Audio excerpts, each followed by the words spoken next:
ভালোবাসা কি শুধু বড় বড় কথা আর দামি উপহারই হয়? না, আসল ভালোবাসা লুকিয়ে থাকে ছোট ছোট খুনসুটিতে।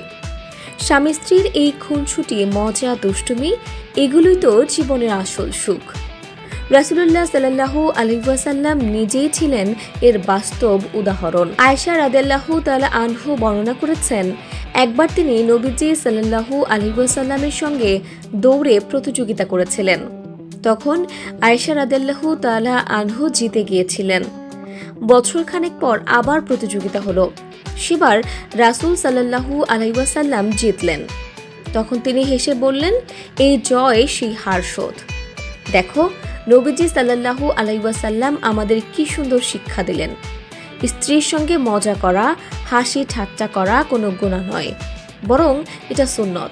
এতে সম্পর্ক হয় গভীর, সংসার হয় শান্তিময়।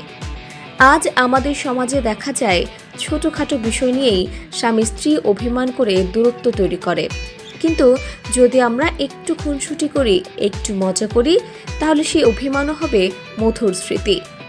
রাসূল সাল্লাল্লাহু আলাইহি ওয়াসাল্লাম আরও বলেছেন, তোমাদের মধ্যে সেই ব্যক্তি উত্তম যে তার স্ত্রী ও পরিবারের কাছে উত্তম। তিরমিজি। সত্যি, যে ব্যক্তি স্ত্রীকে ভালোবাসে, তার সাথে সুন্দরভাবে সময় কাটায়, আসলে সেই মানুষই আল্লাহর প্রিয় বান্দা। কারণ সংসারকে সুখী করা ইবাদতেরই অংশ। তাই আজ থেকে সংকল্প করি, দায়িত্বের চাপে মুখ গোমরা করে না থেকে একটু হাসি, একটু খুনসুটি দিয়ে ভরিয়ে তুলব আমাদের সংসার। Desk report, অপরাজয়া।